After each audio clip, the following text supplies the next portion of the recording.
ስለማወቅ ስላለበት ነው ያሳወቅሽው። ሌላ ከሱ ምንም ነገር አትፈልጊ፣ አባትነቱ ብቻ ነው ፈልጊ።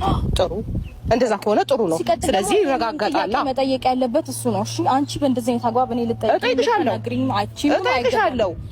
ወይ ይሄ ነገር እኔም ብቻ አይደለም ብዙ ሰውን ነው የሚያናጋው። አንቺ አልገባሽም ማለት አይመለከተኝም። ብዙ ሰው ነው የሚያናጋው። ማንንም መናጋት ይችላል። እኔ አይመለከተኝም። አንቺ ስለራስሽ ብቻ ነው የምታስቢው። የኔ ቢዝነስ አይደለም። ስለዚህ አንቺ ለሰው ሲያስብ ሰው ለአንቺ ሲያስብልሽ እሱም አይመለከትሽም። የራስሽን ብቻ ነው የምታስቢው ማለት ነው። ልጁ ግን ይኸውልሽ ሳይረጋገጥ ልጁ ነው ብለሽ ልጁ ስሙን እንዳታጠፊ፣ በቃ ስሙን እንዳታጠፊ። እሱ ያናግረኝ። ጨርሰሻል። ከሱ ጋር ጨርሰሻል። በቃ በዚህ ልክ እንደዚህ ምትሆኝ አሁን ማወራሻለሁ። ጨርሰሻል። ልጁ አትበጥብጪው፣ ኑሪ ለራስሽ። ኧረ እኔ አሁን ለምንድን ነው ሙዜ በቃ ተረጋጊ እንጂ ምን ሆነሽ? ለራስሽ ኑሪ። ሲጀመር አንቺ ተረጋጊ። ሲጀመር አሁን በቃ ታዩ፣ በትከታች ታዩ። አንዴ በቃ አሁን አንቺ ብዙ ለምን ሰላም ሆነ ለምን ወጥቶ ይገባል ምናምን ብሎ ጭርጭር ያደርግሻል እንዴ? እዛ ጋር ደስታ ብለሽ ትቀበያለሽ፣ እዚህ ጋር ደግሞ የሆነ ነገር ታረጋለሽ። ምንድን ነው ስራሽ? እሰይ ይመችሽ። ግን ከወንድሜ ራስ ግን ውረጂ። ሰላም ቤተሰብ እንዴት ናችሁ? ደህና ናችሁ? እግዚአብሔር ይመስገን። በያላችሁበት ሰላምና ጤና ይብዛላችሁ። ዛሬም ተመልሼ መጥቻለሁኝ ከወንድሜ ጋራ።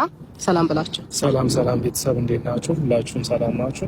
እግዚአብሔር ይመስገን በጣም ደህና ነኝ። ያው እንግዲህ ዛሬ ደግሞ ከታላቅ እህቴ ጋራ መተንላችኋል። የመጣንበት ጉዳይ ያው አዲስ ነገር የለም፣ በሩታ ጉዳይ ነው። ሰሞኑ ትንሽ አወዛጋቢ ነገር የሆነ ግራ የሚያጋባ ነገር ተፈጥሮብን እኛም ጨንቆን ምንድነው እውነት ነው ውሸት ነው እያልን በጣም ለራሳ በጣም ቴንሽን ሆነን እና ከሲስተር ጋር እያወራንበት ነበር ነገሩ። ለምን እንደዚህ እኔም አንቺም ተጨቃጭቀን ከምንጣላ ወይ እኔና አንቺ ከምንከራከር ለምን ራሴ ሩታን አልጠራትም? እኔው ባለውበት አንቺም ባለሽበት በስነ ስርዓት እንጠይቃትና እውነታው የቱ ጋር እንደሆነ እናውቃለን የሚል ነው። እና ቤተሰብ ምንድነው እኔ ብቻዬን መጥራት አልችልም ሩታን። አሁን ላይ ትንሽ መግባባት ይቸግረናል። አሁን ላይ እንደ በፊት አይደለንም እኔና ሩታ። ግን ከሱ ጋራ ሲሆን ትንሽ የመቀባበል ነገር ስለሚኖር ለዛም ብዬ ነው አንተ ጥራትና ያለውን ነገር እናውራና ያለውን ነገር እንወቅ ብዬው ነው። በውስጥ መስመር ብዙ ነገር አወራን ከሱ ጋራ፣ ከአብርሽም ጋር ብዙ ነገር አወራን። ግን ያለውን ሁኔታ በግልጽና በአጭር ቋንቋ ማወቅ እፈልጋለሁኝ። ዴቭም እንደዛው ማወቅ ይፈልጋል አይደለ? አዎ ሲጀመር እኮ ያው ማለት እውነት ከሆነ ልጅን የመሰለ ነገር እንግዲያው ምን አለ? በጣም ደስ የሚልና በጣም የሚያስደስት ነገር ነው እውነት ከሆነ።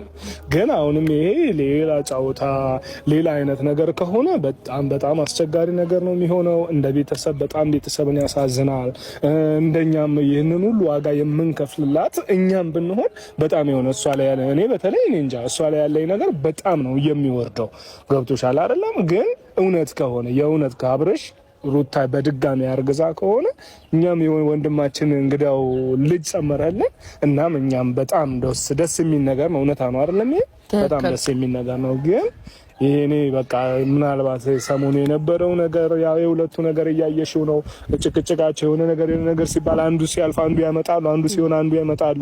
አሁን ደግሞ እንደዛ ሆኖ መልሳ ደግሞ አሁን እሷ በእንደዚህ አይነት መንገድ ደግሞ ሊያዘው እሱን ላጥምደው አይነት ነገር ተጠቅማበት ከሆነ የበለጠ በጣም የምፈራው ነገር አለ። እኔ አሁን ሁለቱ ላይ ምን አለ መሰለሽ፣ እኔ አሁን ብዙ ጊዜ አሁን አንቺ ራስሽ የማትረጂ ምንድነው ሁለቱ ላይ ያየሁት ነገር አለ። ገብቶሻል? የሆነ ውስጣቸው ላይ በጣም እንደሚፈላለጉ በደንብ ገብቶኛል።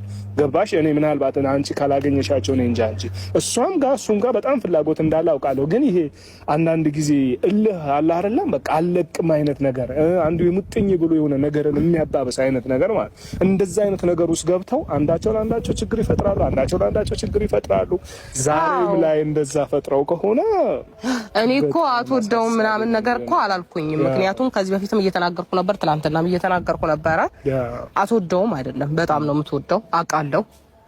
እሱም ደግሞ የመጀመሪያው ፍቅሩ ናት፣ የልጅነት ፍቅሩ ናት፣ ይወዳታል። ግን መሀል ላይ እየተፈጠረው የማይገቡ ነገሮች ብዙ ነገሮች ተፈጥረዋል። ያንን ነገር እኔ አሁን ትላንትናም ብያለሁኝ ዛሬም ማለት ነው የምፈልገው። ሜቢ አይተው ከሆነ አላውቅም ቪዲዮ። በቃ ያ ሁሉ ነገር እንደዚህ ከሆነ ሀሳቧ እሱ ጋር ለመቀጠል ካሰበች በቃ ከሱ ጋር ሌላ ህይወትን ካሰበች ለምን ያ ሁሉ ውዥንብር ለምን አስፈለገ? ሰውንስ መስማት ለምን አስፈለገ ነው የኔ ጥያቄ። ያንኑ ዛሬ ላይ መጠየቅ እፈልጋለሁ እሷን።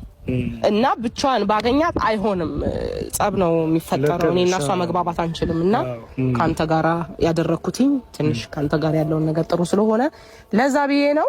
ልክ እንደ ወንድሜ እኮ አንቺም ከሷ ጋር ስትገናኙ እሱና እሱን ሳገናኝ በቃ ሁለቱም ሊባሉ ነው የሚደርሱት የሆነ እኔ